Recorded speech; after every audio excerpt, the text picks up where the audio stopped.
logically monitored Chinese state media misinformation themes through the month of July. In the beginning of the month, there was news of the US providing cluster munitions to Ukraine.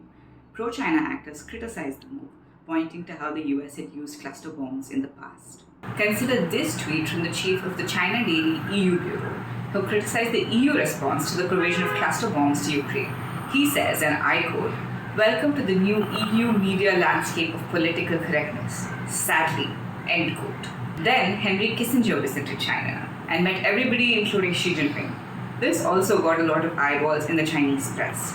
One pro China influencer even claimed that the reason that they met was to discuss how to minimize damage if war broke out between the US and China.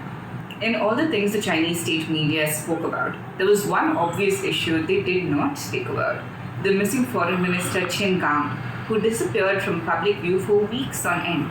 When they did break the deafening silence on the topic, it was only to announce that Wang Yi would take over as foreign minister. On July 3rd, the Indian foreign minister said that India has no plans for the BRICS currency, and this was a theme that was repeatedly picked up by Chinese state media. Like in this poll by a pro-China influencer who asked if India should be kicked out of BRICS.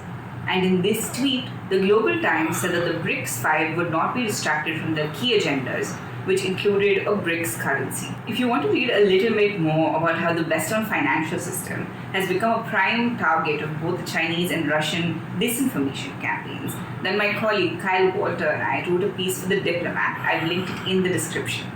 My colleague Asta Dayal also wrote a report on how a network of Chinese government officials and pro-China accounts leveraged social media to push pro-Xinjiang and anti-West propaganda. You should check that out. The link is in the bio. Logically, we'll continue to monitor some of these trends over the upcoming months.